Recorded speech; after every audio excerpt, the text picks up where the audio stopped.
আল্লাহ তাআলা হযরতের ইলমে, আমলে, হায়াতে, পরিবারে সব কিছুতে বরকত দান করুন।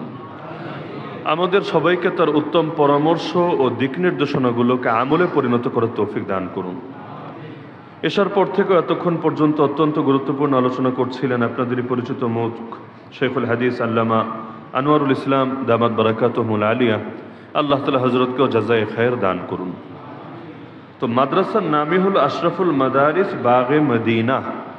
আশরাফুল মাদারিস শব্দের অর্থই হলো সব মাদ্রাসার মধ্যে যেই মাদ্রাসা সবচাইতে বেশি শ্রেষ্ঠ, সবচাইতে বেশি মর্যাদাপূর্ণ, সবচাইতে এগিয়ে, নামের অর্থই এটা। তাহলে নামেও যেমন আশরাফুল মাদারিস, সব মাদ্রাসা সর্দার এই মাদ্রাসা। দোয়া করি আল্লাহ তাআলা এই মাদ্রাসাকে এমনভাবে কবুল করুন যে পুরো দেশের মধ্যে যাতে এটা হয়ে যায় একটা মডেল মাদ্রাসা। আল্লাহ তাআলা চাইলে সবই সম্ভব। যদিও করোনার পর থেকে মাদ্রাসাগুলোর হালত খুব একটা ভালোভাবে যাচ্ছে না। এটা যারা মাদ্রাসার সঙ্গে সম্পর্ক রাখেন, মাদ্রাসাকে নিজের পরিবারের মতো গুরুত্ব দিয়ে বিবেচনা করেন, আমার পরিবারে কিভাবে দিন যাচ্ছে, কিভাবে আর্থিক অবস্থা অতিবাহিত হচ্ছে, এই খোঁজ খবরগুলো যেভাবে রাখেন, এভাবে যারা মসজিদ মাদ্রাসার সঙ্গেও দিলের তাল্লুক রাখেন, কম বেশি জানা থাকার কথা যে করোনার পর থেকেই বাংলাদেশে ব্যাপকভাবে মানুষের হাতের আর্থিক অবস্থাও খুব বেশি ভালো না। আর রাজনৈতিক বিভিন্ন পেরেশানিগুলোর কারণে মাদ্রাসাগুলোতে আগের মতো মানুষ দান সদকাও করছে না। সব মিলিয়ে মাদ্রাসাগুলো মুশকিলাতের মধ্যে দিন কাটাচ্ছে। আল্লাহ তাআলার উপর ভরসা, এই পুঁজি নিয়ে এগিয়ে যাচ্ছে। দোয়া করি আল্লাহ তাআলা এই মাদ্রাসারও যাবতীয় প্রয়োজন গায়বী খাজানা থেকে পূরণ করুন, তার বান্দাদের দিলকে এই মাদ্রাসার দিকে আরো বেশি করে ঝুঁকিয়ে দিন। তো যেই আয়াত আমি খুতবার মধ্যে পাঠ করেছি, কথা কি এখন বোঝা যায়? হ্যাঁ, কিছুটা হয়তো কষ্ট হতে পারে, তো একটু কষ্ট করে খেয়াল দিয়ে বোঝেন, আল্লাহ তাআলা ইনশাআল্লাহ এরও সর্বোত্তম বদলে জান্নাতুল ফেরদাউসে দান করবেন। যেই আয়াত আমি খুতবার মধ্যে পাঠ করেছি, অতি প্রসিদ্ধ আয়াত, পরিচিত আয়াত, যেটা আপনারা আরবি খুতবার মধ্যেও জুম্মার দিন নিয়মিত শুনে থাকেন। ইন্নাল্লাহা ইয়া'মুরু বিল আদলি ওয়াল ইহসান ওয়া ইতা'i যিল কুরবা।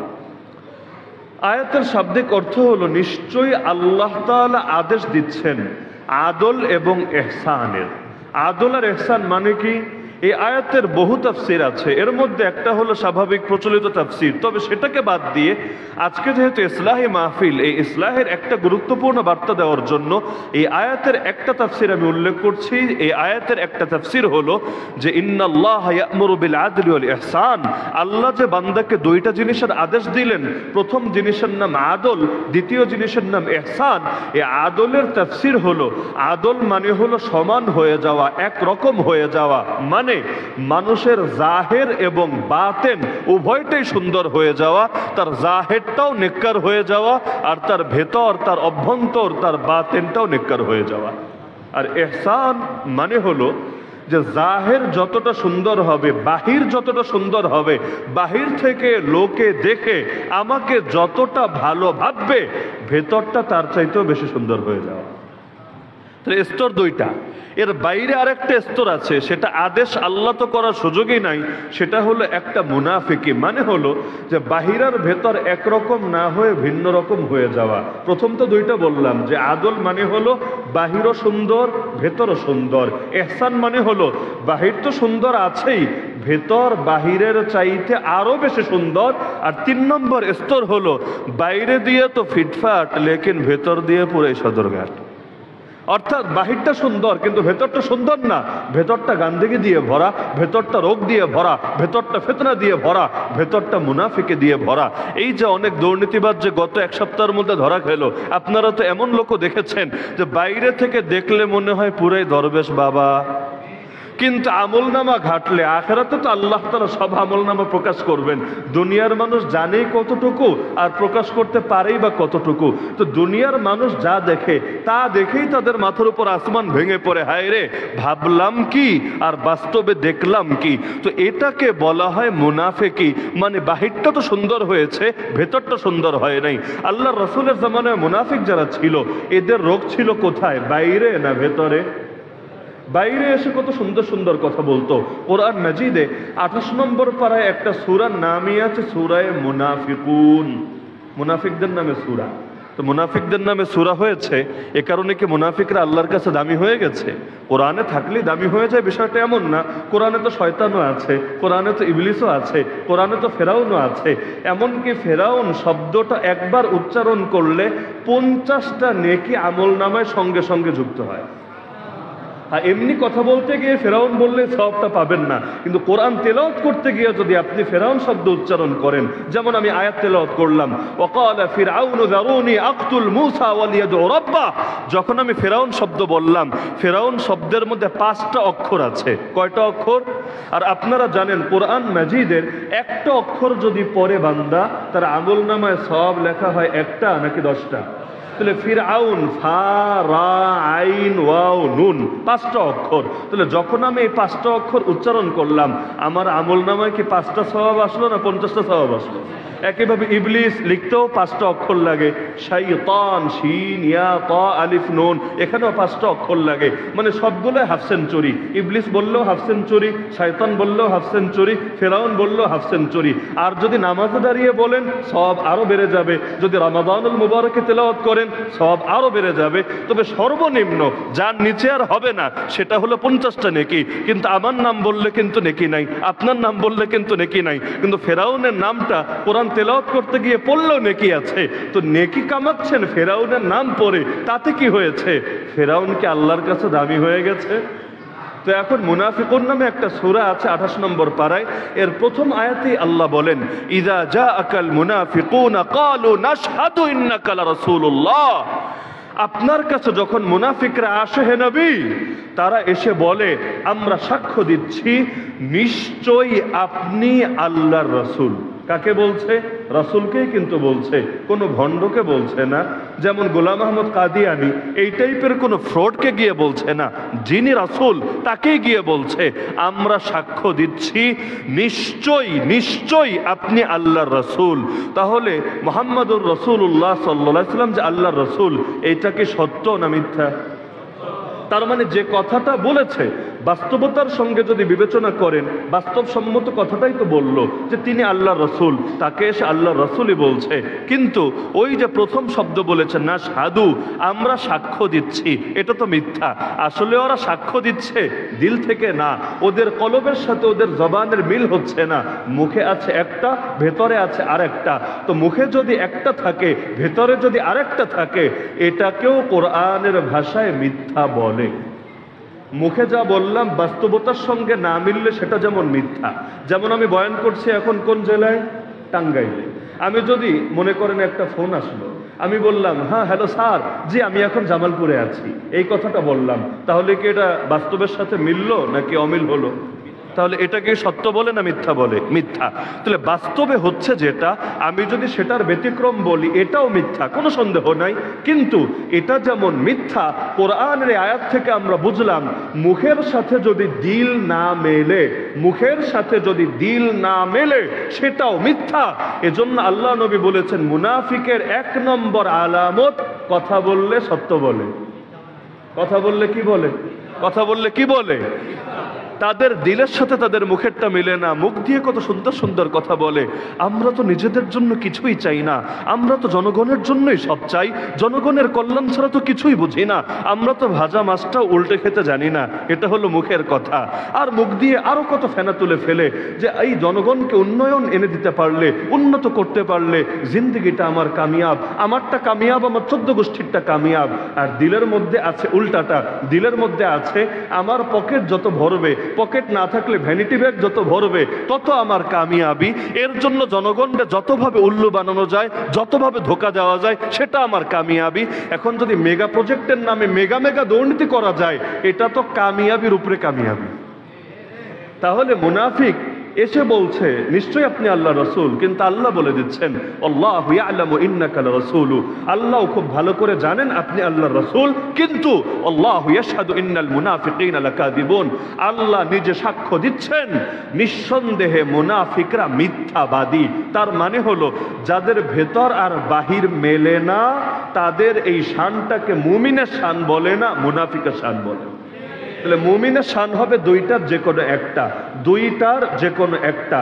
হয়তো তার বাহিরটা যেমন সুন্দর তার ভেতরটাও একই রকম সুন্দর, অথবা বাহির যতটা সুন্দর ভেতর তার চাইতেও বেশি সুন্দর। কিন্তু উল্টাটা হবে না যে বাহির তো সুন্দর, বাহিরে কালেমার কথা, বাহিরে ঈমানের কথা, বাহিরে নামাজ রোজা, বাহিরে ইবাদত বন্দেগী, কিন্তু ভেতরে মুনাফিকি, ভেতরে কুফর, ভেতরে শিরিক, ভেতরে জাহেলিয়াত, এটা কখনো মুমিনের শান হতে পারে না।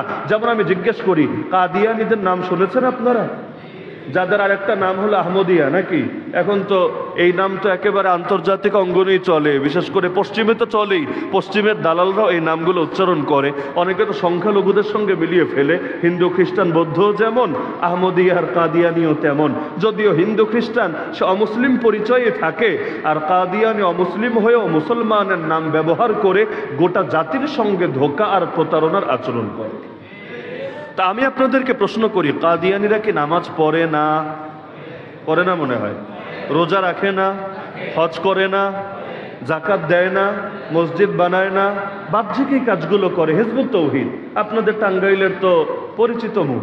এই হিজবুত তৌহিদের তথাকথিত ইমাম ও জামান, আর ওই ইমাম ও জামানের আন্ডা বাচ্চা সাঙ্গপাঙ্গ যা আছে, ওরা কি নামাজ পড়ে না, মসজিদ বানায় না, ইবাদত বন্দেগী করে না?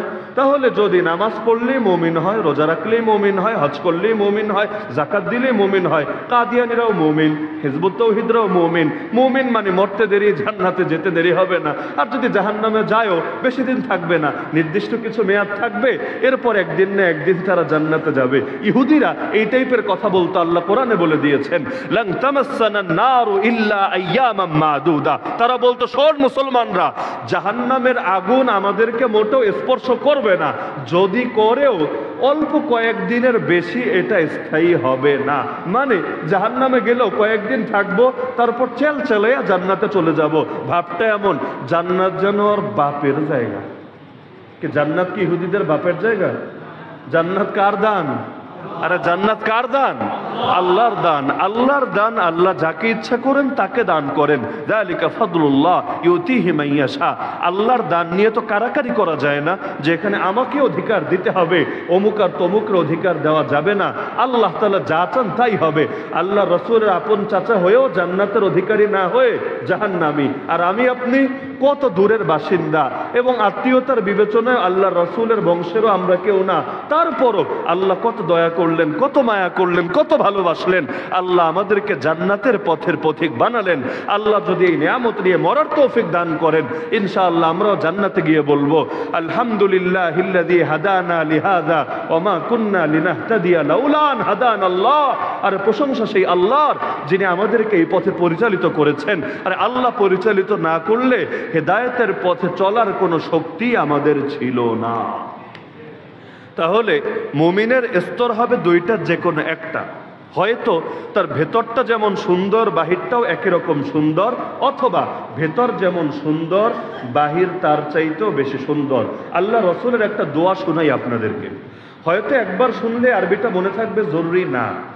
এখানে তো আর যারা বসে আছেন সবাই আল্লামা কাশ্মীরি না, যে একবার শুনলে মরণ পর্যন্ত মনে থাকবে, আর ভুলে শুনলেও 40 বছর অন্তত ইয়াদ থাকবে, এটা তো সম্ভব না। কিন্তু আরবিটা না থাকলেও বাংলাটা মাথায় গেঁথে রাখতে পারেন। আল্লাহ রসুল দোয়া করতেন এভাবে, আল্লাহুম্মা জাআল সারিরাতি খায়রাম মিন আলানিয়াতি ওয়াজআল আলানিয়াতি সালিহা। হে আল্লাহ, আমার ভেতরটাকে আমার বাইরের চাইতে উত্তম বানিয়ে দাও, আর আমার বাহিরটাকেও তুমি নেককার বানিয়ে দাও। এই দোয়া হয়তো আমার জিন্দগিতে একবারও করা হয় নাই, আপনার জিন্দগিতে একবারও করা হয় নাই, কিন্তু আল্লাহ রসুল এই বাক্যে দোয়া করতেন। এই বাক্য যে কতটা সুন্দর বাক্য, এই বাক্যের সৌন্দর্য নিয়ে 1 ঘন্টা কথা বললেও সৌন্দর্য বয়ান করে শেষ করা যাবে না। আল্লাহুম্মা জাআল সারিরাতি খায়রাম মিন আলানিয়াতি। হে আল্লাহ, আমার ভেতরকে আমার বাহিরের চাইতে উত্তম বানিয়ে দেন। ওয়াজআল আলানিয়াতি সালিহা, আর বাহিরটাকেও নেককার বানিয়ে দেন। এমনকি নবী এই দোয়া করতেন, আল্লাহুম্মা জাআলনি ফি আইনি সগীরা ওয়া ফি আয়ুনিন নাসি কাবীরা। হে আল্লাহ, আমার চোখে আমাকে ছোট বানিয়ে দেন, মানুষের চোখে আমাকে বড় বানিয়ে দেন। নিজের চোখে ছোট, মানুষের চোখে বড়। কারণ নিজের চোখে যদি কেউ নিজেকে বড় ভাবে, এটাকে অহংকার বলে। আর অহংকার যদি একবার কারো ভেতরে ঢোকে, এটা তাকে জান্নাতের দিকে পরিচালিত করে না, বরং জাহান্নামে পৌঁছিয়ে ছাড়ে। ইবলিস নিঃসন্দেহে বুজুর্গ ছিল, কোনো সন্দেহ আছে? এককালে বুজুর্গ ছিল কি না? এত বেশি ইবাদত করেছে যেটা আমার মতো 1000 আলী হাসান ওসামা মিলেও হয়তো করতে পারবে না। এই পরিমাণ ইবাদত করেছে যে আল্লাহ জমিন থেকে নিয়ে থেকে ফেরেশতার মধ্যে ঠাঁই দিয়েছে। আরে আমি আপনি তো মাটির 1 বিঘত উপরে উঠতে পারলাম না এখন। আপনাদের এলাকায় এমন কেউ আছে নাকি যে নামাজে যায় নামাজ বিছিয়ে দাঁড়ালে মাটি থেকে 10 হাত উপরে উঠে যায়, হাওয়ার উপরে নামাজ পড়ে? এরকম কোন মহান পুরুষ, মহিয়সী, মনীষী আছে নাকি এলাকার মধ্যে? কিন্তু ইবলিসকে আল্লাহ এমন উঠালেন, নিয়ে ফেরেশতার মধ্যে আল্লাহ তাকে ঠাঁই করলেন। কত বড় মর্যাদা, কত বড় সম্মান! কিন্তু কাজটা কি করলো? আল্লাহ বললেন আদমকে সেজদা করো, তারে একারে বলেন নাই। একারে বললেন হয়তো ইজ্জতে লাগতো, প্রেস্টিজে লাগতো। অনেকের ইজ্জত আবার একটু হাই লেভেলের থাকে আর কি, অল্প অল্পতেই লাগে। এই যে মাহফিল হয় না বাংলাদেশে, এক মাহফিলের ব্যানারের পোস্টার নিয়েও কত মানুষের ইজ্জতে লাগে। এমন পাতি নেতাও আছে। পাতি নেতা বুঝেন তো আপনি? কষ্ট পাচ্ছেন নাকি আপনি? এমন পাতি নেতাও আছে, হুজুরের নামের নিচে কেন তার নাম দিল এটা নিয়ে তার ভেতরে দাউ দাউ করে আগুন জ্বলছে। আরে তোর মতো জাহেলের নামই তো এই মাহফিলের পোস্টারে আসা উচিত না। কারণ মাহফিল মানে কি? যে এখানে কোরআনের কথা হবে, এখানে সেই নামগুলোই থাকবে যেই নামগুলো দেখে মানুষ বুঝবে যে এখানে গেলে কোরআনের বার্তা আমি জানতে পারবো। কিন্তু বাংলাদেশে এমন পোস্টারও হয় যেখানে পাতি নেতা, পেঁচা নেতা, খেতা নেতা, এগুলো নামের চিপায় পড়ে হুজুরের নামে খুঁজে পাওয়া যায় না। 20টা, 30টা, 40টা, 50টা পর্যন্ত নাম। লাস্টে কোনটা যে হুজুরের নাম আর কোনটা খেজুরের নাম এটাও আলাদা করা সম্ভব হয় না। এরপর আসে আর এসে এক এক মাহফিলে গন্ডগোল পাকায়। হয়তো টাকা দিবে 5000, টাকা দিবে 10,000, কিন্তু সে যে একটা কিছু হয়েছে এটা জাতিকে বোঝাতে হবে না? অনেকে আছে না চুলকালে তার মনে তৃপ্তি আসে না। বাংলাদেশে এমন লোকও আছে তার হাঁটুতেও ব্যথা নেই, কোমরেও ব্যথা নেই, তবুও মসজিদে এসে চেয়ারে বসে নামাজ পড়ে। আছে নাকি নাই? অনেকে পরে এই কারণে যে তার ওজোর আছে, কিন্তু কিছু এমন পাপিষ্ঠ আছে কোনো ওজোর টোজোর নাই, বাকি সব কিছু স্বাভাবিকভাবেই করতে পারে। মসজিদে আসলে চেয়ারম্যান না হলে তার আর পেট যেন জোড়ায় না। কেন? কারণ সে যে পয়সাওয়ালা এটা বোঝাতে হবে না। আবার জুম্মার দিন এমন কিছু বিরল প্রজাতি পাওয়া যায়, আসবে সবার শেষে, কিন্তু সবাই রে সরিয়ে সরিয়ে কাঠ ডিঙ্গিয়ে ডিঙ্গিয়ে বাপের বয়সী মানুষ, আলেম ওলামা, তালাবা, এদের গায়ে পা লাগিয়ে লাগিয়ে মাস্তানের মতো সামনে এসে বসবে। এমন লোক আছে নাকি নাই? এদের জন্য আলাদা করে জায়নামাজ বিছিয়ে মসজিদে জায়গা দখল রাখা হয়। যদি আপনি এসে বসেন বলবে ওঠ ওঠ ওঠ ওঠ, এটা অমুক নেতাজির, এটা অমুক অমুক তমুকের, এক একটা বলে বলে আপনাকে সরিয়ে দিবে। আল্লাহর ঘরে একমাত্র আল্লাহর বান্দারা যারা আছে সকলেই সমান থাকবে। আল্লাহর ঘরে কারোর জন্য জায়গা বরাদ্দ রাখা তো জায়েজই নেই। এই মাসালা জানেন তো? সভাপতি হোক, সেক্রেটারি হোক, হোমরা চোমরা হোক, চেয়ারম্যান মেম্বার হোক, এমপি হোক, এমনকি প্রধানমন্ত্রী হোক, আল্লাহর ঘরে কারো জন্য আলাদা করে জায়গা বরাদ্দ করে রাখবেন। আগে আসলে অন্যকে বসতে দেবেন না, আর পরে আসলেও সবার কাঁধের উপর দিয়ে উঠিয়ে উঠিয়ে তার এখানে আনবেন। এটা নিঃসন্দেহে নাজায়েজ একটা কাজ। কোথাও হতে দেখলে স্পষ্ট প্রতিবাদ করবেন। অন্যায়ের বিরুদ্ধে প্রতিবাদ করা ফরজ। যদি জাতিগতভাবে এই কাজ পরিত্যাগ করে তাহলে এই জাতি আর শ্রেষ্ঠ জাতি থাকতে পারবে না, বরং আল্লাহর নিকট অপরাধী বলে বিবেচিত হবে। মনে থাকবে তো ইনশাআল্লাহ? তো এখন এই জাতীয় কাজগুলো অনেক ক্ষেত্রে হয়ে থাকে, তো বহুত অনিয়মিত চলে। অনিয়মগুলো চলতে চলতে একসময় এগুলোই আসলে নিয়ম হয়ে যায়। তখন সঠিক নিয়মটা বললে মানুষ রাগ করে। যেমন একটা উদাহরণ দেই, কেউ কেউ কষ্ট পাচ্ছেন কিনা আমি বুঝি না। কারণ হলো টাঙ্গাইল সদরে ইতিপূর্বে আমার আসলে আসা হয়নি, আর কোনো এলাকায় না গেলেও এলাকার মানুষের চিন্তা ভাবনা, মন মস্তিষ্ক এটা বোঝা মুশকিল ব্যাপার। আবার বাংলাদেশে তো দলের অভাব নাই, ধারার অভাব নাই, সার্কেলের অভাব নাই, তো কার যে কোন কথা মিডা লাগে, কার যে কোন কথা তিতা লাগে এটা বোঝাই মুশকিল। অনেক এলাকায় জানাজার নামাজের পরে দোয়া হয়, এদিকে হয় নাকি? হয় নাকি? জানাজার নামাজ নিজেই কিন্তু দোয়া। জানাজার নামাজটা পড়া হয় কিসের জন্য? দোয়ার জন্য। জানাজার নামাজে তাকবীর কয়টা দেয়? 4টা। প্রথম তাকবীরের পর সানা পড়ে। সানা মানে প্রশংসা। কার প্রশংসা? আল্লাহর। দ্বিতীয় তাকবীরের পর কি পড়েন? দুরূদ শরীফ। দুরূদ শরীফ পড়েন কার নামে? রাসূলুল্লাহ সাল্লাল্লাহু আলাইহি ওয়াসাল্লামের নামে। তৃতীয় তাকবীরের পর কি করেন? দোয়া করেন। তাহলে আগে সানা পড়লেন, এরপর দুরূদ পড়লেন, এরপর দোয়া করলেন। এই সিরিয়ালটা কেন বোঝেন?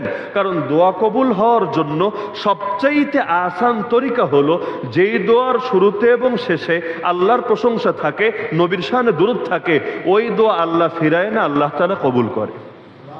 তো এই কারণে তৃতীয় তাকবীরের পর আমরা মাইয়েতের জন্য দোয়া করি, খালি কিন্তু মাইয়েতের জন্য দোয়া না, জীবিতদের জন্য দোয়া করি। আল্লাহুম্মা গফির লিহাইয়িনা ওয়া মাইয়িতিনা, হে আল্লাহ ক্ষমা করো কাকে?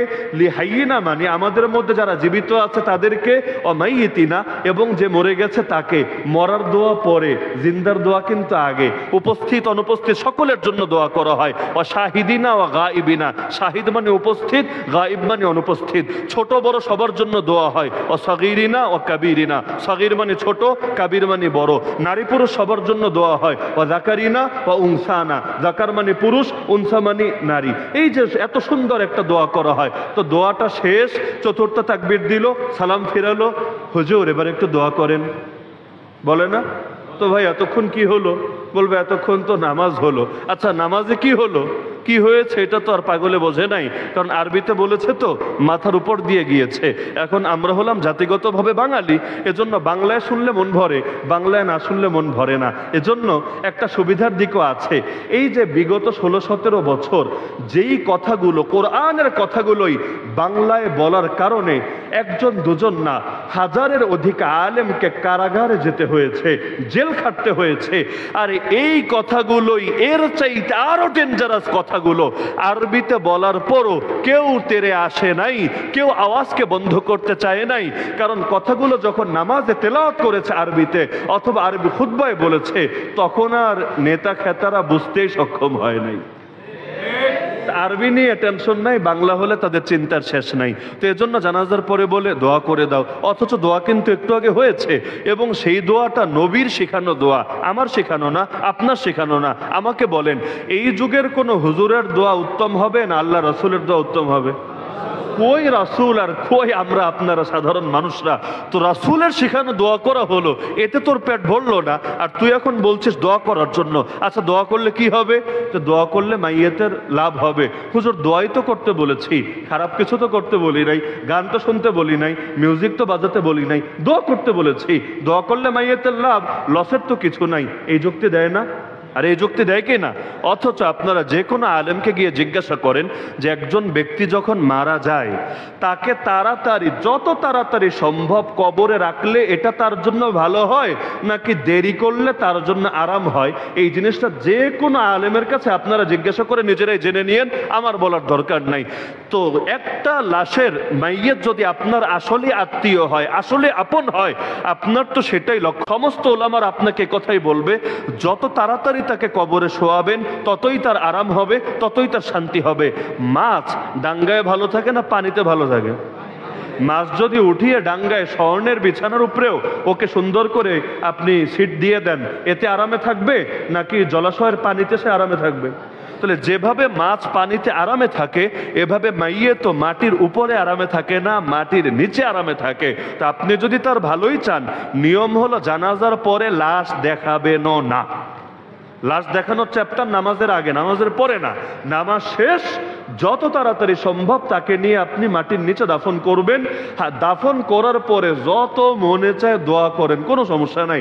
দোয়া যদি আপনার ভান্ডার ফুরিয়ে যায়, ইউটিউব থেকে ডাউনলোড করেন, ডাউনলোড করে এটাকে আপনি প্লে করে দেন, করার পর আপনি ওইটার সঙ্গে আমিন আমিন আমিন বলে তাল মিলান। আরে দোয়া করতে করতে 10 ঘন্টা কাটায় দেন, ব্যাপার না। তখন যদি দোয়া করেন এটাতে কেউ আপত্তি করবে না, কিন্তু লাশটাকে মাটির উপরে রেখে কষ্ট দিয়ে দিয়ে নবীর শেখানো দোয়া করার পরে অযথায় আবেগ দেখানোর কোনো দরকার নেই। আল্লাহ রাসূলের জামানায় যদি এরকম দোয়া না হয়, এই যুগে এমন দোয়া করাটার কি দরকার? আবেগ দিয়ে কি শরিয়ত চলে নাকি? এই যে আমাদের তথাকথিত সুন্নি ভাইয়েরা আছে না একদল, নামে সুন্নি আসলে সিন্নি, যাই হোক। তো এই যে আমাদের সুন্নি ভাইয়েরা অনেক আমল আবিষ্কার করে নিয়েছে না, যে আমল কোরআনেও নাই, যে আমল হাদিসেও নাই, যে আমলের ওপর উম্মতের ইজমাও নাই, যে আমলের কথা ইমামরা বলেও যান নাই, নিজেরা আবিষ্কার করেছে, এমন আমল আছে কি না? এগুলো নিয়ে যদি আমরা তাদেরকে ধরি, ভাই দলিল দাও তো, আমিও করবো, আমিও করতে রাজি আছি। কারণ অনেক কিছু এমন যেগুলো করলে লাভ আছে আমাদের। মনে করেন জিলাপি খাওয়া, জিলাপি খেতে মজা না? টাঙ্গাইলের চমচম খেতে যেমন মজা, পোড়াবাড়ির চমচম খেতে যেমন মজা, জিলাপি খেতে কি মজা না? আরে ভাই, যাদের ডায়াবেটিস তারাও তো মানবেন যে জিলাপিতে মজা আছে। আর যদি ভালো দোকানের জিলাপি হয়, মানে যারা টেস্ট করে বানাতে পারে, এটা নিয়ে তো আপত্তির কিছু নাই। তাহলে জিলাপি খাওয়ার ব্যবসা যদি আমরা চালু করতে পারি, লসের কি আছে? আর আপনি আসবেন, একটু মাথায় হাত বুলিয়ে দিব আর পকেটে খালি হাত ঢুকাবো। কেন ঢুকাবো বুঝতেই তো পারছেন। এভাবে নিব আর ঢুকাবো, এতে কি আমার লস না লাভ? আরে প্রতিদিন যদি এভাবে 100 জনের থেকেও নিতে পারি, বছর শেষে হিসাবটা তো বিশাল এক হিসাব। দুদকে তো টেনশনে পড়ে যাবে, এত বড় এক হিসাব হবে। তাহলে আসলে তো আমাদের দিক থেকে লাভ। তাহলে ওরা যে কাজগুলো করে, দলিল থাকলে আমরাও করি, সমস্যা কোথায়? লাভ তো, হুজুর হিসাবে আমার তো লাভ। কিন্তু যখন জিজ্ঞাসা করি, ভাই দলিল দাও তো, এমন পাগলামি কথাও বলে, হুজুর এটার জন্য দলিল লাগে না, সহি দলিল লাগে না, সহি দিল থাকলেই চলে। মানে এমন একটা দিল লাগবে, এটা মেড ইন ইন্ডিয়া না, মেড ইন জাপান না, মেড ইন চায়না না, মেড ইন জিনজিরা, আল্লাহ ভালো জানে। এমন একটা দিল লাগবে, ওই দিলটা সহি আর কি। সহি দিল থাকলে সহি দলিল আর লাগবে না, সব কিছু বৈধ হয়ে যাবে। এইরকম সহি দিল দিয়ে কত কিছুকে যে মানুষ বৈধ সাব্যস্ত করে। হুজুররা আপনার মসজিদে ফতোয়া দিবে, শালির সঙ্গে পর্দা ফরজ, দেয় না? দেবরের সঙ্গে পর্দা ফরজ, অমুক আর তমুক আত্মীয়ের সঙ্গে পর্দা ফরজ, অমুক তমুক কাজিনের সঙ্গে পর্দা ফরজ। ফতোয়া দেয় না কি দেয় না? ফতোয়া দেওয়ার পরে বাসায় গিয়ে বলে, না এই হুজুরটা ভালো না, এই হুজুরের মনে ডিস্টার্ব আছে, মনে সমস্যা আছে, এদের মন খারাপ, এজন্য সবকিছুরে খারাপ ভাবে দেখে। না হলে শালি তো ছোট বোনের মতোই, আরে দেবর তো ছোট ভাইয়ের মতোই। এখানে এসে হুজুরদের ধর্মরে টানা লাগে না, ইসলামে তো কঠিন না। এগুলো বাঙালি হুজুরদের বাড়াবাড়ি। কি বলে না, কি বলে না? আরে বলে না, কি বলে না?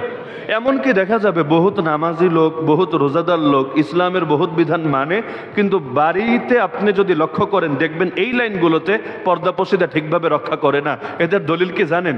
দলিল হলো না, আমাদের দিল ভালো, আমাদের মন ভালো, আমাদের পিওর একটা মন আছে। এই মনের মধ্যে কোনো আর্সেনিক নাই, কোনো ফরমালিন নাই, কোনো ভেজাল নাই, এটার মধ্যে কোনো ধরনের কোনো দূরতম ওয়াসওয়াসা নাই। এটা দিয়ে সবকিছুকে বৈধ করে ফেলে। আরে বুঝলাম বেডি অথবা বেডা তোর মন ভালো, কত ভালো! আল্লাহর রসুল এবং তার পবিত্র স্ত্রীদের চাইতেও ভালো। আল্লাহ রসুলের ঘরে এক অন্ধ সাহাবী এসে ঢুকলেন, আব্দুল্লাহ বিন উম্মে মাকতুম রাদিয়াল্লাহু আনহু। আল্লাহ রসুল তার স্ত্রীকে বলেন নাই, যাও ঘরে চলে যাও। স্ত্রীর সঙ্গে খাদেমাও ছিল, নবী বললেন, যাও জলদি ঘরে যাও। তারা অবাক, ইয়া রাসূলুল্লাহ, সে তো অন্ধ, সে তো আমাদের দেখবে না, তাহলে যদি নাই দেখে আমাদের ঘরে যাওয়ার কি দরকার? আল্লাহ রসুল বলেন নাই, আফা আমিয়াওয়ানি আনতুমা আলাস্তুমা তুবসিরানিহি, বুঝলাম সে অন্ধ। আরে তোরা দুজন অন্ধ নাকি? তোরা কি দেখতে পাচ্ছিস না? তার মানে তোমরা দেখবাই অন্ধ সাহাবীকে, এটাও ইসলামী শরীয়ত এটাকেও প্রমোট দেয় না। আল্লাহ রসুল সাল্লাল্লাহু আলাইহি ওয়াসাল্লাম তার এক স্ত্রীকে নিয়ে যাচ্ছিলেন ঘোড়ার গাড়িতে চড়ে। তো ঘোড়ার গাড়ি যে চালাচ্ছিল যে সাহাবী, তার নাম আনজাশা রাদিয়াল্লাহু আনহু। নামটা একটু আনকমন, আনজাশা রাদিয়াল্লাহু আনহু। তিনি গজল গাচ্ছিলেন, কবিতা বলছিলেন সুর দিয়ে দিয়ে। তো মানুষ যখন কষ্টের কাজ করে, তখন কিছু একটা বলতে থাকলে অনেক সময় কাজ করাটা সহজ হয়। দেখবেন যারা গাছ টাছ কাটে, গাছ টানে, একসঙ্গে কি কি যেন বলে, কোনো এলাকায় হেইয়ো হেইয়ো, আবার কোনো এলাকায় কি কি গজল টজল বলে।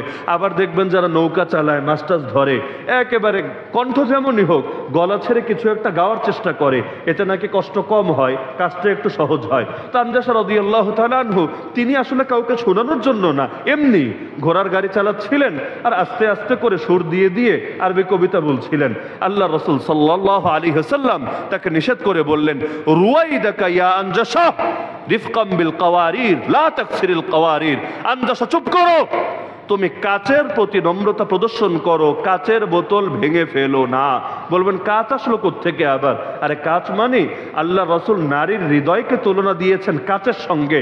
কাচ যেভাবে সহজে ভেঙে যায়, নারীর হৃদয় সহজে প্রভাবিত হয়। তো তুমি তোমার গজল গেয়ে সুর দিয়ে কবিতাগুলো বলে নারীর অন্তরকে তুমি ফেতনায় ফেলো না। চিন্তা করতে পারেন, আল্লাহ রসুলের চাইতে বড় বুজুর্গ কেউ হবে না।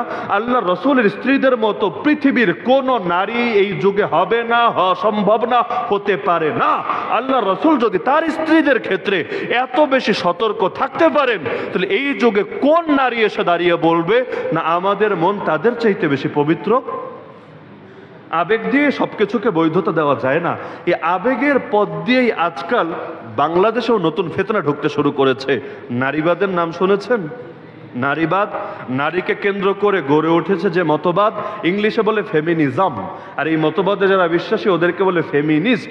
এগুলো এখন আর বইয়ের ভাষা না, এগুলো এখন আর পত্রপত্রিকার ভাষা না, এগুলো বিদ্যমান বাস্তবতা। এমনকি এক জালেমকে তো বিদায় করেছেন, দেশ ছাড়া করেছেন। এটার বিরুদ্ধে আন্দোলন করে অনেকে ভাবছেন যে না, সব কামিয়াবি তো অর্জিত হয়েছে। আমি আধুনিক বাংলাদেশের কথা বলছি, এই তৃতীয়বার স্বাধীনতা অর্জন করা বাংলাদেশের কথা বলছি। ইতিমধ্যে নারীবাদীরা মাথাচাড়া দিয়ে, আগে খবর ছিল না, যখন ওই সন্ত্রাসীদের হাতে নারীরা, ছাত্রীরা রাস্তায় রাস্তায় লাঞ্ছিত হয়েছে, তখন ওদের মুখ থেকে একটা বাক্য বের হয় নাই। তখন নারীদের পক্ষে ওরা নিজেদের অবস্থানকে স্পষ্ট করতে পারে নাই, তখন সবগুলো ল্যাঞ্জা লুকিয়ে গর্তের মধ্যে লুকিয়েছিল। এখন বের হয়েছে, এখন বের হয়ে ওই যে ভারতে পশ্চিমবঙ্গে একটা মেডিকেল থেকে একটা নারীকে ধর্ষণ করা হয়েছে না, গণধর্ষণ করে হত্যা করা হয়েছে, এটার প্রতিবাদ করা সকলের নৈতিক দায়িত্ব, সন্দেহ নাই। কিন্তু ওই প্রতিবাদকে কেন্দ্র করে বাংলাদেশে রাজধানী ঢাকা শহরে 13 দফা দাবি উত্থাপন করা হয়েছে, 13 দফা দাবি। অথচ এই 13 দফার অধিকাংশ দাবির সঙ্গে ওই নারীর ইজ্জত, নারীর সম্ভ্রম, এগুলোর কোনো সম্পর্ক নাই। এগুলোর সঙ্গে সম্পর্ক নারীবাদের। এর মধ্যে সমকামীদেরকেও প্রমোট দেওয়া হয়েছে, এর মধ্যে নারী আর পুরুষকে এক কাতারে এনে ইসলামের যে আইন, ইসলামের যে উত্তরাধিকারের আইন, এটাকে বুড়ো আঙ্গুল দেখানো হয়েছে। বলা হয়েছে এগুলো বৈষম্য, যেহেতু বাংলাদেশে বৈষম্য দূর করা হয়েছে, সুতরাং নারী পুরুষ যে আলাদা, এই বৈষম্য নাকি দূর করে দিতে হবে। এমনকি কোটার দাবি তোলা হয়েছে যে সব ক্ষেত্রে নারীদেরকে 33% কোটা দিতে হবে। মানে এক কোটাকে আন্দোলন করে সরিয়েছেন, নতুন কোটা আর কি ঢোকানো শুরু হয়েছে। সব জায়গায় 33% নিতে হবে, এবং শব্দ হলো প্রতিটা ক্ষেত্রে, প্রতিটা শ্রেণীতে।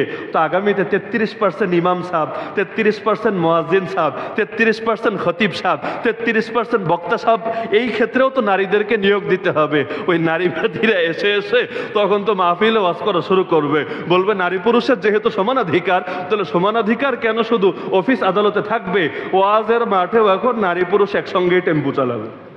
এই তামাশা শুরু হচ্ছে নাকি হচ্ছে না? তাহলে নারীকে কেন্দ্র করে আলাদা মতবাদ কেন লাগবে? আরে পুরুষবাদ নামে কিছু শুনেছেন নাকি? আরে নারীবাদ থাকলে বিপরীতে পুরুষবাদ থাকা দরকার না? কারণ পুরুষের হাতে যেমন নারী নির্যাতিত হয়, নারীর হাতে পুরুষ মনে হয় না? কি আপনাদের কি ধারণা হয় না? বহুত হয় রে ভাই, বহুত হয়। এক বছর তো জেলে থাকলাম, সে 2021 সালে যখন গণগ্রেফতারি হলো বাংলাদেশের আলেম সমাজের উপর, দেখলাম আর আমাদের মামলা যেমন বহুত টেনশনের মামলা, বহুত পেরেশানির মামলা, এই নারী নির্যাতনের মামলা যেই হতভাগা কপাল পোড়া পুরুষে খেয়েছে, ওর জীবনটাও পুরাই তেজপাতা। এমন লোকও দেখেছি, মানে একেবারে সাদা সিধা, ওর মধ্যে কোনো ভেজাল নাই, পিওর খাঁটি মাল। কিন্তু স্ত্রীকে হয়তো তালাক দিয়েছে পরকীয়ার কারণে, অন্য কোনো ঝামেলার কারণে, এমন এক মামলায় ফেসে গিয়েছে, এখন বেচারার জিন্দেগি মোটামুটি 16 আনাই শেষ হওয়ার পথে। তাহলে নারীর দ্বারা পুরুষ নির্যাতিত হলে 2 দিন পর যদি আপনারা আলাদা দল গঠন করেন যে আমরা হলাম পুরুষবাদী, আর ওদিকে ওরা আছে আমরা হলাম নারীবাদী, আর 2 দিন পর আরেক শ্রেণী বের হবে আমরা হলাম হিজরাবাদী, আরেক শ্রেণী বের হবে এরা হলো ট্রান্সজেন্ডারবাদী, অবস্থা কি হবে? এখন যেমন রাজনৈতিক দলে রাস্তায় রাস্তায় মারপিট চলে, কিলাকিলি ঘুষাঘুষি চলে, তখন তো নারীবাদী আর পুরুষবাদী মিলে চুল টানাটানি চলবে। আলাদা মতবাদ কেন লাগবে? আল্লাহর দেওয়া দিনে যথেষ্ট সকলের অধিকার, সকলের মর্যাদা নিশ্চিত করার জন্য। এই ইসলাম এসেছে শুধু কোনো দলের জন্য না, ইসলাম এসেছে শুধু কোনো শ্রেণীগোষ্ঠীর জন্য না। আরে আল্লাহর কসম, আমার রাসূল এমন সময় নারীদের অধিকার নিশ্চিত করে গিয়েছে যেই সময় এই নারীবাদীদের কোনো জন্ম হয় নাই দুনিয়ার মুখে। ওই জাহিলি যুগে আমাদের যেটা ইসলামের সোনালী যুগ, ওইটা ছিল সেই পশ্চিমা বিশ্বের মধ্যযুগীয় বর্বরতার যুগ। মানে আমরা যখন সভ্যতার সর্বোচ্চ শিখরে, ওরা তখন অসভ্যতার সর্বোচ্চ কিনারায় দাঁড়িয়ে। তো ওরা এসে আমাদেরকে নতুন করে আদর্শ শিখাবে, মর্যাদা শিখাবে। আরে আমার রাসূলের আদর্শ তো এতটা উত্তম, গোটা ইতিহাস সাক্ষী, আমাদের 1500 বছরের ইতিহাস সাক্ষী। আমার রাসূলকে নিয়ে যারা পড়াশোনা করেছে, এই কোরআনকে নিয়ে যারা গবেষণা করেছে, আর এরকম বহু কাফের মুশরিক আর কাফের মুশরিক থাকতে পারে নাই এই কোরআন নিয়ে পড়তে গিয়ে, রাসূলকে জানতে গিয়ে নতুন করে কালেমার ঘোষণা দিয়ে মুসলমান হয়ে গিয়েছে। তোরা আমাদেরকে কি শিখাবে? কোন মনীষীর আদর্শ আমাদেরকে শিখাবে? আমাদের কাছে এমন কিছু আছে যেটা থেকে গোটা দুনিয়া শিখতে পারবে। তাহলে বলছিলাম স্তর 2টা, এক হলো ভেতরও সুন্দর, বাহিরও সুন্দর, সর্বনিম্ন স্তর। আমরা যে নামাজ পড়ি না, নামাজ আমরা নামাজ ঠিক করার ক্ষেত্রে জন্ম থেকে মৃত্যু অধিকাংশ মানুষ শুধু বাহিরটা ঠিক করার মেহনত করি। এটাও দরকার আছে, সন্দেহ নাই। উজুটা ঠিকভাবে করতে হবে, পাক পবিত্র হতে হবে, কেবলামুখী হতে হবে, নিয়াত করতে হবে, রুকু সেজদা লাগবে, সব ঠিক আছে, কিন্তু সবগুলোই কিন্তু বাহির। এই বাহিরের চাইতেও আরো জরুরি জিনিস হলো ভেতর। ওই যে বললাম না যে ভেতর আর বাহির সমান হওয়া, এটা আমি প্রতিটা ইবাদত, সময় তো বেশি চলে যাবে এজন্য সব উদাহরণ টানবো না, শুধু নামাজ দিয়ে বোঝাচ্ছি যে প্রতিটা ইবাদতের ক্ষেত্রেই এটা জরুরি, এটা আবশ্যক, এটা অবধারিত যে বাহিরের ভেতরে মিল থাকতে হবে। নামাজ ক্ষেত্রে কেউ বাইরের সবকিছু ঠিক মতোই করলো কিন্তু ভেতরের কোনো খবর নাই, ভেতরের খবর নাই। হয় না অনেক সময় আমাদের রাকাত কয়টা হয়েছে এরও খবর নাই। কখনো এমনও হয় মসজিদে 3 রাকাতে মনে করেন সালাম ফিরান হয়ে গেছে, একটা মুসল্লির ভেতরেও খটকা জাগে নেই। পরে সালাম ফিরিয়ে দোয়া টোয়া শেষ করে বাইরে বের হওয়ার সময়, কিরে বদলুর বাপ, কোনো ঝামেলা টামেলা হলো নাকি, নামাজকে শর্ট হলো নাকি, নিশ্চিত না, তার ভেতরেও কনফিউশন। যারে বলছে হারে গেদার বাপ একটু তো আজকে কেমন এলোমেলো লাগছে, মনে হলো একটু তাড়াতাড়ি শেষ হয়ে গেছে, তাও নিশ্চিত না। এমন হয় না আমাদের? মানে রাকাত যে কমে গেছে অথবা বেড়ে গিয়েছে, বিশাল মুসল্লি কিন্তু কারো কোনো খবর নেই, প্রত্যেকে সন্দেহে পতিত আছে। আর যদি সালাম ফিরানোর পরে জিজ্ঞাসা করেন এক একজনকে ধরে, বলতো আজকে কোন সূরা পড়েছে, বলবে আজকে সূরা ফাতিহা তো অবশ্যই পড়েছে। আর ফাতিহা পড়েছে এটা নিয়ে কোনো সন্দেহ নাই, লেকিন ফাতিহার পরে কি পড়েছে বলবে এটা তো বলতে পারবো না। এমনকি কোরআনের শেষের দিকের যে সূরা, যেটা সবাই জানে, মুখস্থ না থাকলে অন্তত নামগুলো জানে, এগুলো নিয়ে পড়লেও দেখবেন অধিকাংশ নামাজে আমাদের খবর থাকে না যে আসলে কোন সূরা পড়া হয়েছে। ভেবেছে হুজুর মানুষ, খারাপ কিছু কি আর পড়বে, যাই পড়ুক, নামাজটা তো শেষ হয়েছে, নামাজ শেষ হলেই চলবে। এই হলো আমাদের অবস্থা। আল্লাহর কোরআন বলছে যে নামাজি যারা, নামাজ পড়ে যারা, সবার জন্য এক ঘোষণা না, এক দলের জন্য জান্নাতের ঘোষণা আর এক দলের জন্য জাহান্নামের ঘোষণা। 18 নম্বর পারা সূরা মুমিনুন আয়াত নম্বর 1 এবং 2 আল্লাহ বলছেন কাদ আফলাহাল মুমিনুন আল্লাযীনা হুম ফি সালাতিহিম খাশিউন, যেই মুমিনরা নামাজে একাগ্রচিত্ত তারা কামিয়াব হয়ে গিয়েছে, সফল হয়ে গিয়েছে। একই কোরআনের 30 নম্বর পারার একটা সূরা আছে, সূরা মাউন, আর আইতাল্লাযী ইউকাযযিবু বিদ্দিন যে সূরা, এই সূরার মধ্যে আল্লাহ বলেছেন ফাওয়াইলুল লিল মুসাল্লিন আল্লাযীনা হুম আন সালাতিহিম সাহুন আল্লাযীনা হুম ইউরাউন, ধ্বংস হোক, ধ্বংস হোক ওই সমস্ত নামাজি, বেনামাজি না, ওই সমস্ত নামাজি যারা নামাজ থেকে থাকে সম্পূর্ণ উদাসীন, যারা লোক দেখানোর জন্য নামাজ পড়ে।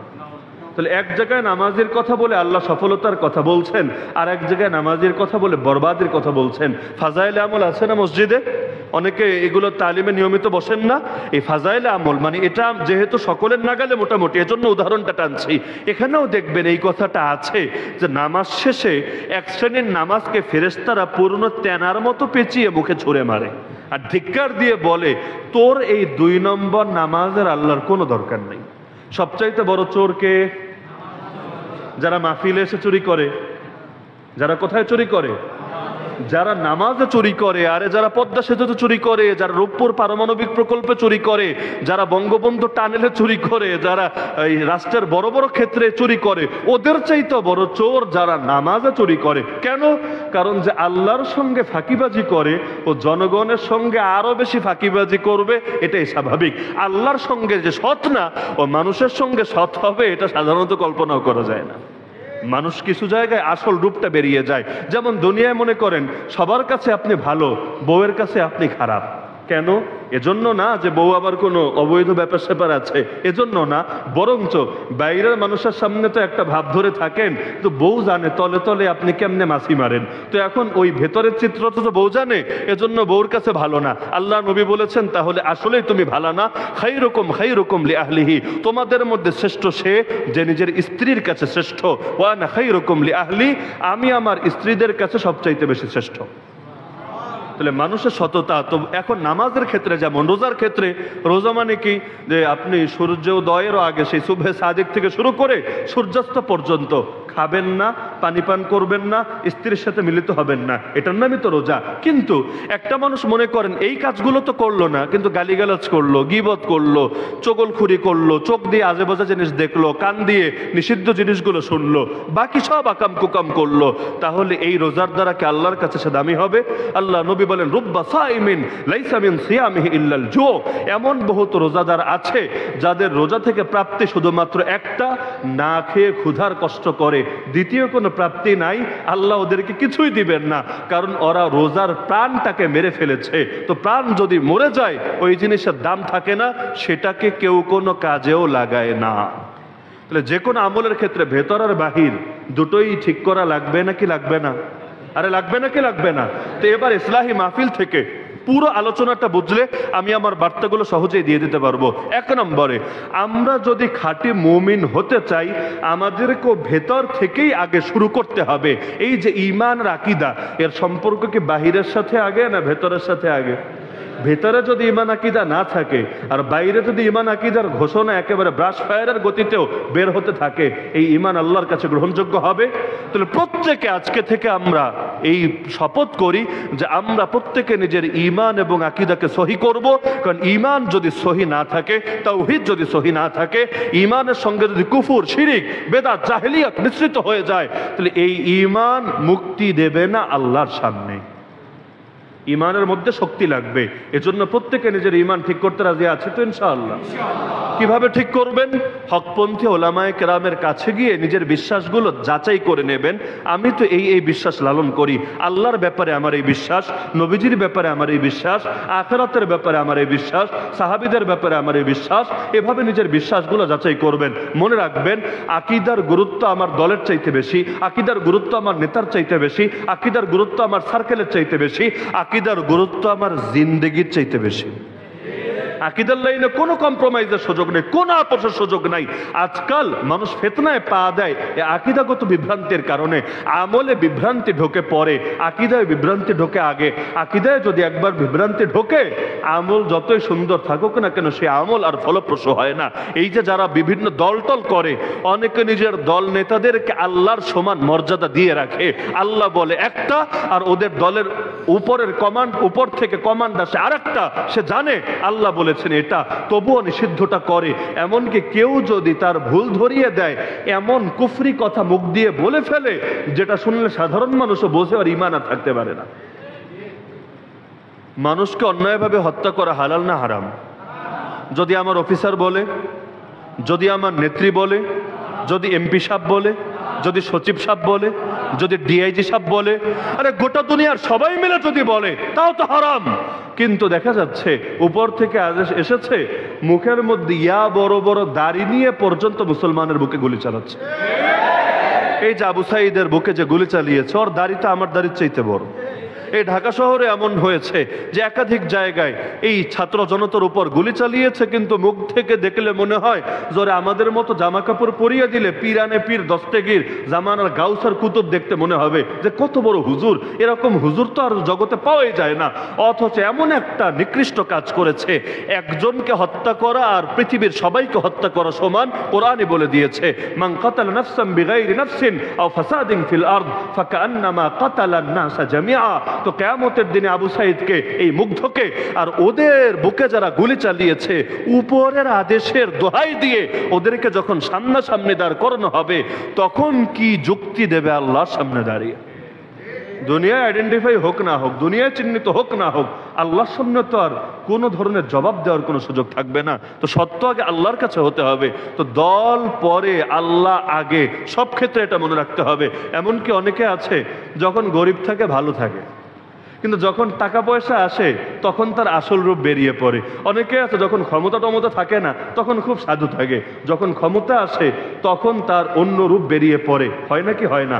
আমার রাসূল বলে গিয়েছেন এই কথা, উম্মত শোনো, ফাওয়াল্লাহি, আমি নবী আল্লাহর কসম করে বলছি, মাল ফাকরা আখশা আলাইকুম, আমি তোমাদের ব্যাপারে দারিদ্র্যের বা অভাবের ভয় করি না। নবী বলে দিচ্ছেন, আমি তোমাদের ব্যাপারে অভাব নিয়ে টেনশন করি না, ভয় করি না। ওয়ালাকিন আখশা আন তুবসাতা আলাইকুমুদ দুনিয়া, আমার ভয় হলো তোমাদের সামনে দুনিয়াকে খুলে দেওয়া হবে, প্রসারিত করা হবে, মেলে ধরা হবে।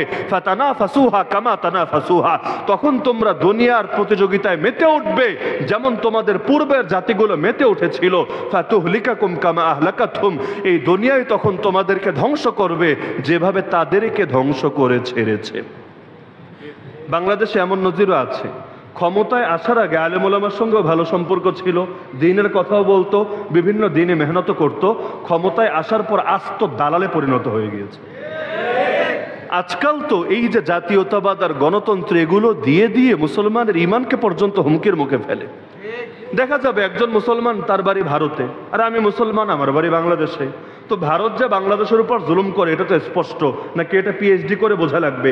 এই যে বাংলাদেশে যেই টাইমে আপনার সামনে বয়ান করছি, কতগুলো এলাকায় এখন সম্পূর্ণ পানির নিচে, ফেনীতে, নোয়াখালীতে, আরো কত জায়গায়। কেন? এই পানি কি স্বাভাবিক পানি?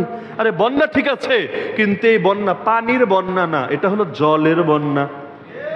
বলবেন পানি মানেও যা, জল মানেও তা, হ্যাঁ জিনিস একই, কিন্তু কে কোন নামে ডাকে জানা আছে তো? তো বন্যা ঠিক হ্যাঁ, লেকিন এটা পানির না, বরং এটা হলো জলের বন্যা।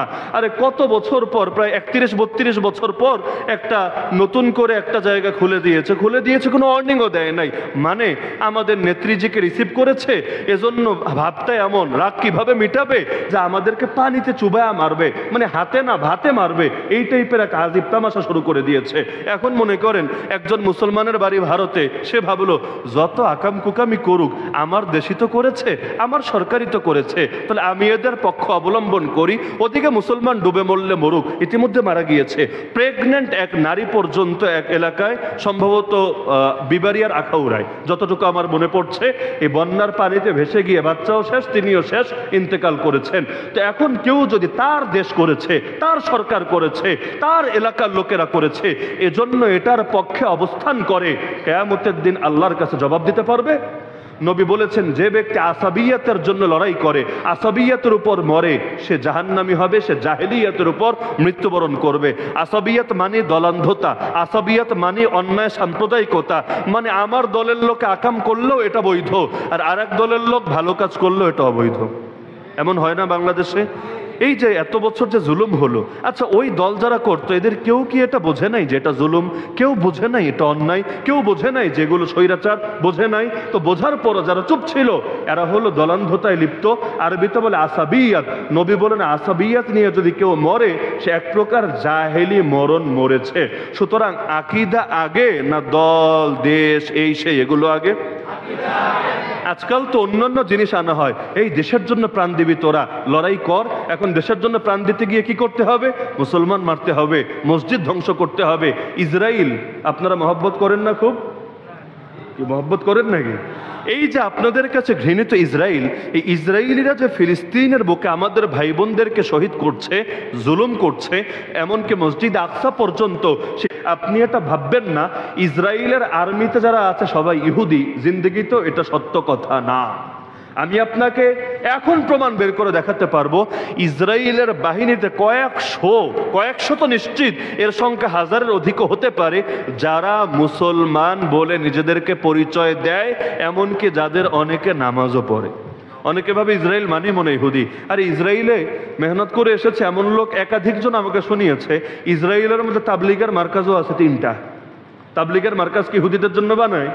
আরে বলে না, খ্রিস্টানদের জন্য বানায়। কাদের জন্য? মুসলমানদের জন্য। তো মুসলমান না থাকলে কে বানিয়েছে?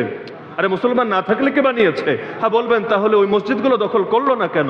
করবে, একদিন হয়তো সবই করবে, কিন্তু একসঙ্গে সব খেতে গেলে তো গলায় বাজে, এজন্য ধীরে ধীরে ধীরে ধীরে আগাচ্ছে।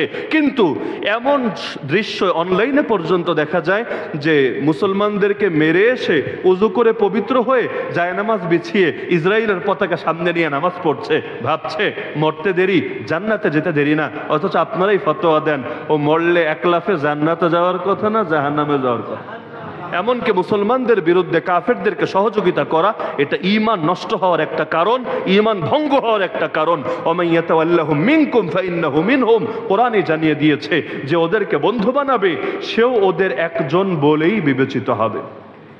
এজন্য অনেকে ক্ষমতায় আসলে অথবা টাকা পয়সা পেলে অথবা কোনো দলে ঢুকলে তখন তাদের চরিত্রটা পাল্টে ফেলে। দুঃখের সাথে বলি একটা কথা, নাম ছাড়াই বলি, নাম বলার দরকার নাই। এই যে আন্দোলনটা হলো, শুরু থেকেই যেহেতু ঢাকা শহরেই থাকি, আর এমন জায়গায় যেখানে বাংলাদেশে যেই কয়টা জায়গায় সবচাইতে বেশি মারপিট হয়েছে, সবচাইতে বেশি, এরকম একটা জায়গায় আমার বাসা। নিরাপত্তার খাতিরে জায়গার নাম নাই বলি। এমনকি অন্যান্য মানুষের ক্ষেত্রে হয়তো এমন হয়েছে একবার টিয়ার সেল খেয়েছে, দুইবার খেয়েছে, তিনবার খেয়েছে, আর আমার বাসায় এমন জায়গায় যে সকাল বিকাল টিয়ার সেল এমনি ফ্রি চলে আসে। মানে দরজা জানালা সবকিছু বন্ধ করে রাখলেও চোখ জ্বলতে থাকে, আরো যে আলামতগুলো আছে সব প্রকাশ পেতে থাকে। কয়বার আর আগুনের সামনে দাঁড়াবেন, আর কতটুকু সতর্কতা অবলম্বন করবেন? তো অনেক কিছু তো সামনাসামনি দেখা। তো এমন হলো, দেখলাম যে এই আন্দোলনে বিজয়ের আগ পর্যন্ত, আগে বলেছে নাম বলার দরকার নেই, ইঙ্গিত আমি দেব না, তবে কেউ বুঝে ফেললে কিছু করার নাই। একটা ছেলে, তার চেহারাটা দেখলেও ভালো লাগতো, চেহারার মধ্যে সুন্দর দাড়ি শোভা পাচ্ছে, দাড়িটা হয়তো সাইজে আমাদের কাছাকাছি হবে, এবং যখন কথাগুলো বলতো মনে হতো ইমান আর জজবা থেকেই কথাগুলো বলছে। তো এখন যখন দেশ স্বাধীন হলো, এখন তো আর দাড়ি নিয়ে আলাদা প্রেশার আসার কথা না, কিন্তু এখন যখন খবরের কাগজে ছবিটা দেখি আমি অবাক হয়ে যাই। এতদিন দেখতাম মুখে কি সুন্দর দাড়ি, আন্দোলনের সময়ও দাড়ি কামায় নাই, এবং নিজেকে আলাদা করে নিরাপত্তার জন্য, কারণ দাড়ি থাকলে তো আলাদা নজরে পড়ে, এমনকি লেবাস থাকলে আলাদা একটু ফোকাস পড়ে, তো নিরাপত্তার জন্য অনেকে আছে যে দিল থেকে দাড়ির আকীদা আছে, নিরাপত্তার খাতিরে ক্লিন শেভ রাখে, কিন্তু আন্দোলনের সময় দাড়ি ঠিকই আছে। দেশ স্বাধীন হয়েছে, এখন তো তারা এক একজন সেলিব্রিটি, পাবলিক ফিগার, জাতীয় হিরো হয়ে গিয়েছে। এখন আলহামদুলিল্লাহ বা নাউজুবিল্লাহ যেটাই পড়েন, দাড়ি একেবারে ক্লিন শেভ, সাফান সাফা হয়ে গিয়েছে। তাহলে দরকার ছিল আগের চাইতে, যা আগে ছিল শুধু দাড়ি, এখন হবে সুন্নতি জামা। যদি আমি বলছি না যে কেউ দাড়ি না রাখলে কাফের হয়ে গেছে, নাস্তিক হয়ে গেছে, এটা কথা না, কিন্তু আমি আগের কথার সাথে উদাহরণ দিয়ে বলছি যে সুদিন আসলে দরকার দিনদারি আরো বাড়া। তো সুদিন আসলে অনেকের দিনদারি বাড়ে না, দিনদারি কমে। নবী কথাই বলেছেন, অভাব নিয়ে ভয় নাই, বরঞ্চ ভয় হলো দুনিয়া যখন পাবা ওই সময় নিয়ে। কারণ কোরআনে আল্লাহ বলেছেন আল্লাহকুমুত তাকাসুর, আরে দুনিয়ার প্রতিযোগিতা তোমাদেরকে ধ্বংস করে দিয়েছে, হাত্তা জুরতুমুল মাকাবির, এভাবেই তোমরা কবরস্থানে পৌঁছে গিয়েছো দুনিয়ার প্রতিযোগিতা করতে করতে। তা আমার জানা নাই কেন দাড়ি কাটিয়েছে, সরাসরি সাক্ষাৎ হলে হয়তো জিজ্ঞাসা করা যেত, কিন্তু যে কোনো কারণেই কাটাক, যদি জানের ভয় ছাড়া কাটে, সেটা নারীর দিকে তাকিয়েই হোক, অথবা একটু স্মার্ট অথবা একটু আধুনিক উপস্থাপন করার জন্যই হোক, যে নিয়াতেই করুক, এই ওজর কি আল্লাহর কাছে গ্রহণযোগ্য হবে? আরে বলেন না, হবে? অনেকের কাছে মনে হবে আবার এগুলো সংকীর্ণ মানসিকতা, হুজুর দিন ধর্মের পথে আছে, নাস্তিক হয়নি, এটার লেগে আগে শুকর আলহামদুলিল্লাহ বলেন। আরে যা করেছে করেছে, তবুও মুসলমান আছে, সেটার জন্য শুকর আলহামদুলিল্লাহ বলেন। না রে ভাই, দিনের লাইনে আমরা অল্পতুষ্ট হতে পারবো না, দুনিয়ার লাইনে অল্পতুষ্ট আলহামদুলিল্লাহ, দুনিয়া কম পেলেও আলহামদুলিল্লাহ, বেশি পেলেও আলহামদুলিল্লাহ। তো দিনের লাইনে কোনো সামান্য কম্প্রোমাইজ করতে আমরা রাজি না। ওই সাহাবের ঘটনা শোনেন নাই? খ্রিস্টান বাদশাহ দরবারে গিয়েছেন, খাবার খেতে দিয়েছে, তো ওরা তো খায় চেয়ার টেবিলে, তারা বলে কয়ে অনুরোধ করে এটা সম্মত করাতে পেরেছেন যে দস্তরখানে নিচে খাবার দিবে। আচ্ছা নিচে খাচ্ছেন, ভালো কথা, হঠাৎ একটা লোকমা হাত থেকে পড়ে গিয়েছে। অনেক সময় খেতে গেলে হাত থেকে পড়ে যায় না, যেতেই পারে। তিনি সবার সামনে লোকমাটা উঠিয়ে পরিষ্কার করে আবার খেতে চাচ্ছেন, সাথে সঙ্গে রে অবাক, আরে করে কি করে কি? এই দরবারে খাবার পড়লে কেউ খাবার উঠায় না, এটারে ফকিন্নি মানসিকতা মনে করা হয়, এটাকে খারাপ নজরে দেখা হয় যে ফকিন্নির পুত জীবনে মনে হয় ভালো খাবার পায় নাই, এজন্য একটু পেয়ে এখন আর লোভ সামলাতে পারছে না। সুতরাং এই কাজটা এখানে করতে যায়েন না। একটা সুন্নত এখানে ছেড়ে দিলে কোনো সমস্যা নাই। আমার মতো লোক হলে বলতো যাক আলহামদুলিল্লাহ, বাকিটা তো ঠিক আছে, একটা দুইটা গেলে আর কি সমস্যা হয়েছে। কিন্তু নবীর সাহাবী আরে ইমানে আরো দরিয়ায় জোশ চলে এসেছে, তিনি চিৎকার করে বলে উঠলেন আতরুকু সুন্নাত হাবিবি লিহাউলাইল হুমাকা, আর এই দুই পয়সার গর্দবদের কারণে আমি আমার হাবিব সাল্লাল্লাহু আলাইহি ওয়াসাল্লামের সুন্নাত ছাড়বো কোন দুঃখে? দুনিয়ায় কে ভালো বললো আর কে খারাপ বললো তাতে আমাদের কি যায় আর কি আসে? এই যেমন আমরা যারা হুজুর মানুষ, আমাদেরকে কি ইন্ডিয়া সাহেব ভালো বলবে, মহামান্য আমেরিকা আমাদেরকে ভালো বলবে, এমনকি আমরা যেখানে যাব ওই জায়গায় পর্যন্ত বদনাম করে ছাড়বে। এই যে আন্দোলন যখন শুরু হয়েছিল, শুরুর দিকে আমাদের দিল কাঁদলেও শুরুর দিকে কিন্তু হুজুররা নামতে পারে নাই। মানে যতদিন পর্যন্ত এটা কোটা সংস্কারের আন্দোলন ছিল, এক দফা সরকার পতনের আন্দোলন শিরোনাম হয় নাই, ততদিন ইচ্ছা থাকলেও অনেকে নামতে পারে নাই। এমনকি অনেকে নেমেছে লেবাস পরিবর্তন করে, হুজুর মানুষ কিন্তু শার্ট প্যান্ট পরে নেমেছে। কেন? কারণটা বলেন দেখি। কারণ সহজ, হুজুর কয়েকটা দেখতে পারলেই সারা দুনিয়ারে বলবে আরে আসলে এটা কোটা মোটা কিছু না, এটা হলো জঙ্গিদের আন্দোলন, জঙ্গিরা নেমেছে দেশটারে জঙ্গিবাদী বানাবে বলে। এখনো পর্যন্ত এই ভারতীয় মিডিয়াগুলোতে এই গুজবটাই ছড়িয়ে যাচ্ছে যে বাংলাদেশ জঙ্গিবাদের দখলে চলে গিয়েছে, বাংলাদেশ দ্বিতীয় আফগানিস্তান হয়ে গিয়েছে। মানে এমন ভাবে বলে যে এই দেশে সবই জঙ্গি, সবই সন্ত্রাসী, সবই উগ্রবাদী, আর ওরা হলো সাধু বাবা, সাধু সন্ন্যাসী, ওরা ভাজা মাছ উল্টে খেতে জানে না। হ্যাঁ, না বুঝে কেউ কেউ কাশ্মীরে একটু জুলুম করে, গুজরাটে একটু মারে, অযোধ্যায় বাবরি মসজিদকে মাটির সাথে মিশায়, কি এক আজীব তামাশা। নিজেরা এত আকাম কুকাম পড়ো, আমাদেরকে জঙ্গি বলে, উগ্র বলে। আল্লাহর কসম, আল্লাহর কসম, আল্লাহর কসম, বাংলার মুসলমান যদি জঙ্গি হতো আর এই জালেমরা তো ইঁদুরের গর্ত পালানোর জায়গা খুঁজে পেত।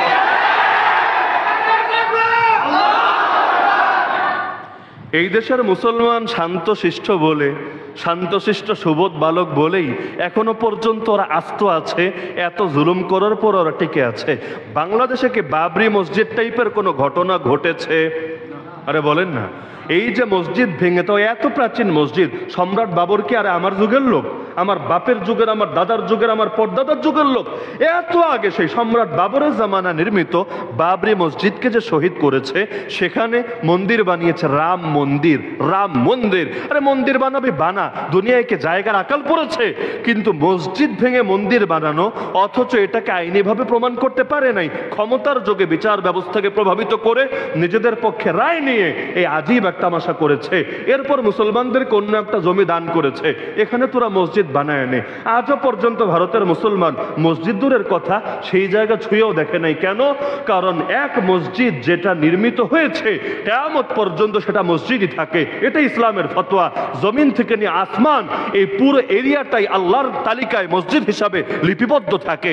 এখন যদি এক মসজিদ ভেঙে অন্য জায়গা দেওয়া হয়, আর এর বদলে যদি 1000 মসজিদ বানানো হয়, তবু এক মসজিদের হক আদায় হবে না। আপনার মাকে যদি কেউ হত্যা করে ফেলে আর 100টা মহিলা আপনার বাড়িতে ঢুকিয়ে দিয়ে বলে এখন থেকে এগুলো তোর মা, আর 1 কোটি মহিলা পেলেও তো আপনার মায়ের শূন্যতাকেও পূরণ করতে পারবে না। তো বাবরি মসজিদ বাবরি মসজিদই, যতদিন পর্যন্ত আবারও সেই রাম মন্দিরকে ঘুরিয়ে দিয়ে আল্লাহর জমিনে আল্লাহর ঘর পুনর্নির্মিত না করা হবে, ততদিন পর্যন্ত এই ফরজ জিম্মাদারি গোটা মুসলিম উম্মার কাঁধে অর্পিত থাকবে। এই দায়িত্ব কিছুতেই কাঁধ থেকে সরবে না। তাহলে এত বড় ট্র্যাজেডি ঘটিয়েছে, কিন্তু ওদেরকে জঙ্গি বলা যাবে না, উগ্রবাদী বলা যাবে না, মৌলবাদী বলা যাবে না, কট্টরপন্থী বলা যাবে না। ওরা উল্টা আমাদেরকে টিটকারি মারে। আর আমাদের দেশে কিছু সনাতনী ভাই আছে, অবুঝ ভাই, অবুঝ, আমি অবুঝে মনে করি। হ্যাঁ, কেউ কেউ আছে বিক্রি হয়ে গিয়েছে, কেউ কেউ তো এমন কথাও বলেছে বিগত দিনে বাংলাদেশকে ওদের রাজ্য বানাবে। শখ কত! আমার তো উল্টা শখ হয় মাঝে মধ্যে ওরা আমাদের রাজ্য হয়ে যায়। কেন বলি? কারণ আলহামদুলিল্লাহ বাংলাদেশ তো দেখি সবসময়, ইন্ডিয়াও তো দেখে এসেছি। ইন্ডিয়া দেখার পর আমার দিলের এটা একিন হয়ে গিয়েছে। এই কথা আপনারা শুনছেন তা না, ওই ভারতের মুসলমানরাও তো শুনবে, শুধু মুসলমান না অন্যরাও শুনবে। ভারত সফরে যাওয়ার আগে আমি আসলে জানতাম না যে আমাদের কথাগুলো বাংলাদেশিরা তো শোনেই, কিন্তু ওরা যে কি পরিমাণ শোনে সফরে যাওয়ার আগে জানতাম না। তো ওরা তো শুনবেই।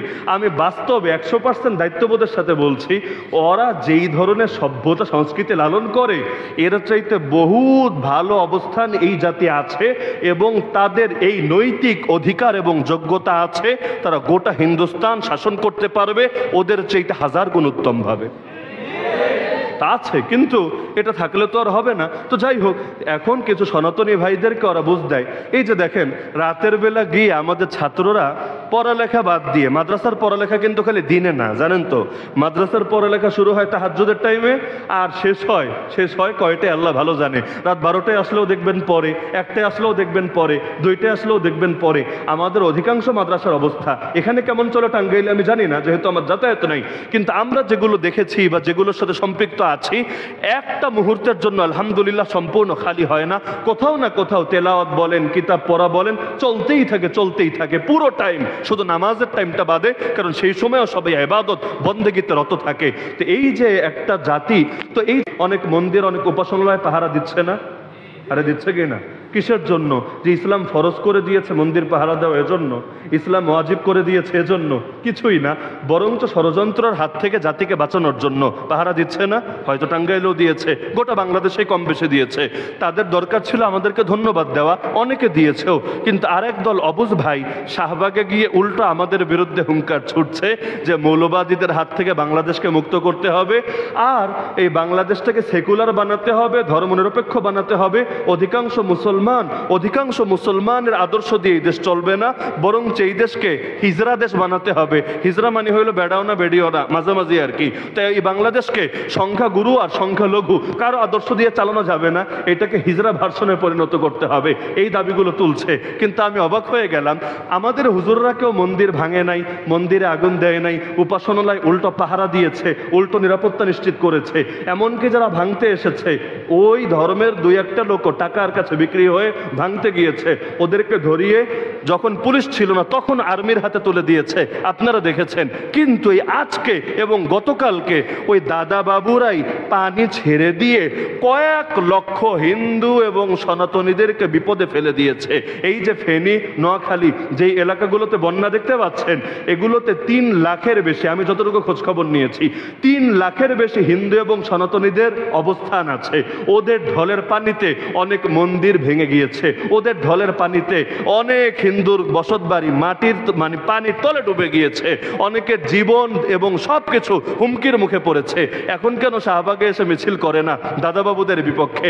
আরে আমরা পাহারা দেই, উল্টো গালি দেয় আমাদেরকে, আর ওরা চুবিয়ে মারে, ডুবিয়ে মারে, তবুও বলে জয় হিন্দ, জয় হিন্দ, জয় হিন্দ। এর চাইতে আফসোসের বিষয় কি হতে পারে? তো যদি ভেতরটা ঠিক না করা যায়, উপর দিয়ে ঠিকঠাক করে কি লাভ হবে? সুতরাং ভেতর ঠিক করতে রাজি আছেন তো ইনশাআল্লাহ? রাজি আছেন তো ইনশাআল্লাহ? তা আজকে ইসলাহি মাহফিল থেকে আর দুটো কথা বলে আমি আলোচনার ইতি টানবো। 1 নম্বর কথা হলো যে এই যে দুটো স্তর আমি বর্ণনা করলাম, এক হলো ভেতরও সুন্দর বাহিরও সুন্দর, একই রকম সুন্দর। আর 2 নম্বর হলো ভেতরটা বাহিরের চাইতে আরো বেশি সুন্দর। আমাদের বুজুর্গরা সালাফে সালেহিনের ব্যাপারে কিতাব খুললে এমন পাবেন যে আমরা আমাদের গুনাহকে যতটা গোপন করি, তারা তাদের নেক আমলকে এর চাইতে বেশি গোপন করতেন। নফল আমল এত গোপনে করতেন কেউ যাতে জানতে না পারে। আপনারা এই হাদিস শুনেছেন, 7 শ্রেণীর মানুষকে আল্লাহ আরশের ছায়ায় স্থান দেবেন। এর মধ্যে 1 শ্রেণী ডান হাত দিয়ে দান করলে বাম হাতও জানে না, অন্যরা জানা তো দূরের কথা। এই যে গোপনীয়তা মানে কি, যে ভেতরটা বাহিরের চাইতে বেশি সুন্দর, এটা যদি হাসিল করতে পারেন, জমিনের মধ্যে ইনশাআল্লাহ আল্লাহ আপনাকে জান্নাতি নেয়ামত দান করবেন। চেষ্টা করবেন তো ইনশাআল্লাহ? নবীর হাদিসেও এটাই উঠে এসেছে, আল ইহসান আন তা'বুদাল্লাহ কান্নাকা তারা ফাইন লাম তাকুন তারাহু ফাইন্নাহু ইয়ারাক। আরে মাকাম ইহসান তো এটাই, ইবাদত করবে এমন ভাবে যেন চোখে আল্লাহকে দেখতে পাচ্ছ। এই চর্মচোখ দিয়ে তো আল্লাহকে দেখা যায় না, কিন্তু অন্তরের চোখ দিয়ে আল্লাহকে অনুভব তো করা যায়। তো ইবাদত হবে এমন ভাবে যেন আল্লাহকে অনুভব করতে পারছো নিজের সামনে। ফাইন লাম তাকুন তারা, যদি এই অবস্থা করতে না পারো, এতটুকু যদি তুমি অর্জন করতে না পারো, সর্বনিম্ন এটা তুমি ধারণ করো, ফাইন্নাহু ইয়ারাক। ইবাদতের সময় এটা থেকে এক মুহূর্ত গাফেল হও না যে আমার আল্লাহ আমাকে দেখছেন। জিকির হোক, তেলাওয়াত হোক, নামাজ হোক, সব সময় এই কাজটা। তো এখন শেষ করি একটা কথা বলে, এখন আর কারো ওঠা বসা করা যাবে না, প্রত্যেকে গভীর মনোযোগের সাথে শোনেন, এটা বলেই আলোচনা শেষ। তো এই যে আল্লাহকে রাজি এবং খুশি করার জন্যই তো সব করা দরকার। আমাদের জীবনও কার? জীবন কার দেওয়া?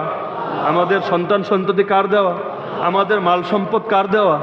যিনি দিয়েছেন তিনি মালিক, তিনি এখন দিয়ে রেখেছেন, চাইলে যে কোনো সময় নিয়েও নিতে পারেন। তা আমার জীবন যদি আল্লাহর দ্বীনের পথে লাগে, এটা কি আমার উপর আল্লাহর অনুগ্রহ না আল্লাহর উপর আমার অনুগ্রহ? আল্লাহর উপর কেউ অনুগ্রহ করতে পারে না। গোটা জমিনে সবাই আল্লাহর ইবাদত ছেড়ে দিলে, আল্লাহর দ্বীনের কাজ ছেড়ে দিলে, আল্লাহর দ্বীনের কোনো লসই হবে না। আল্লাহর দ্বীন কখনোই কারো মুখাপেক্ষী না।